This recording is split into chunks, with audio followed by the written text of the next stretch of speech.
Assalamualaikum and hi everyone. So I have given you this writing module. Okay, this writing module penulisan. Okay, this module focus on section C. Sebab ramai lagi yang masih lemah untuk menulis karangan bagi section C, bagi kertas penulisan. So I made this module for you.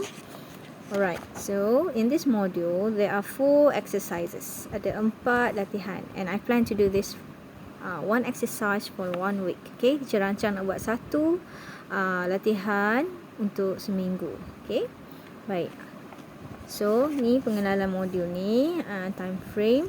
Okay, look here. These are the objectives. Okay, ataupun objektif modul ni yang mana ini juga adalah yang teacher akan nilai dalam PBD, penilaian berasaskan bilik darjah. Okay, so penilaian bilik darjah. Okay, penilaian bilik darjah teacher akan gunakan elemen-elemen inilah, iaitu kamu boleh cari apply dictionary skills, maksudnya boleh cari maksud perkataan yang diberi dalam kamus, and then able to write paragraphs in neat legible print with correct spelling, maksudnya boleh menulis dengan tulisan yang kemas dan juga ejaan yang betul. Kamu akan dinilai dari segi ini. And able to transfer information. Okay, boleh memindahkan maklumat. And the last one is able to use punctuation correctly. Okay, boleh menggunakan tanda baca dengan betul. Okay, full stop, comma, capital letter. Okay, kena guna dengan betul. Baik. Penilaian ni teacher akan masukkan dalam penilaian bilik darjah bagi Ogos hingga Disember. Okay. So, apa yang kamu kena buat adalah, teacher bagi contoh. This is exercise 1. Okay, ni adalah latihan 1. Okay, soalan-soalan ni semua teacher ambil daripada soalan UPS Art yang sebenar tahun-tahun lepas. Okay, contohnya yang ni teacher ambil daripada UPS Art BI penulisan tahun 2017. Okay, jadi first you have to find the meanings. Okay, cari maksud perkataan yang teacher bagi ni. Perkataan lain, jika kamu tak tahu, you have to find it in the dictionary too. Okay, kena cari sendiri dalam kamus. Ask your parents to help you.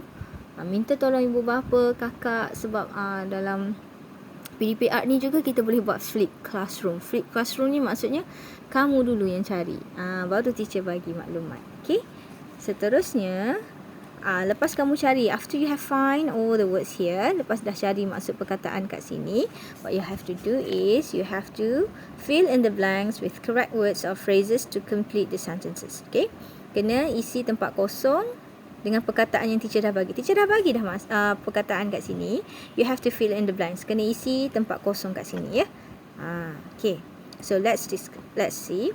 Kata kat sini, Ibrahim is who studies at. Baca dulu and then pilih jawapan yang terbaik. Okay, so let me give you the answer first. Teacher bagi dulu jawapan dia. Ibrahim is a clever boy.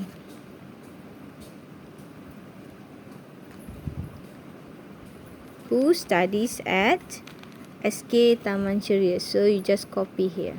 SK Taman Ceria. Okay, and then you just fill in the blanks with all the words here. Okay, isi semua tempat kosong ni. Okay, teacher akan guide kamu. Lepas kamu dah siap isi ni, teacher akan bagi jawapan dan kita akan bincang, discuss together. Okay, melalui WhatsApp group.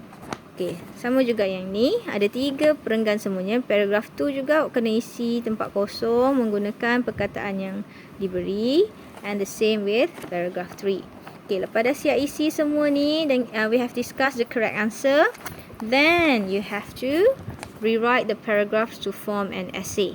Gabungkan 3 perenggan tadi untuk membentuk karangan. Okay, kat sini pula teacher akan sini teacher nilai yang dictionary boleh cari maksud perkataan dengan boleh transfer information. Yang sini pula teacher akan nilai dari segi tulisan kamu, kemas ataupun tidak, dan juga dari segi punctuation, tanda baca. Okay, huruf besar, comma, full stop, and also your spelling. Okay, ejaan kena betul. So, apa yang kamu perlu buat adalah kamu salin semula perenggan 1 perenggan 2, perenggan 3, masukkan ke sini. Okey, teacher tunjuk contoh. Okey, perenggan 1 tadi dia mula dengan Ibrahim is a clever boy who studies at SK Taman Ceria. So you just copy it here. Salin je kat sini. Ibrahim is a clever boy. It's a clever boy who studies at SK Taman Ceria. Who studies at SK Taman Ceria. Okay, copy all the paragraphs. Okay, salin semua sampai habis, and then snap the picture, ambil gambar yang dah siap, so I can check.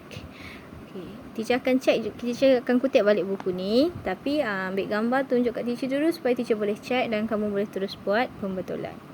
Okay, I hope all of you do this. Semua boleh buat ni. If you have any question, just ask me. Okay, all the best. Bye-bye.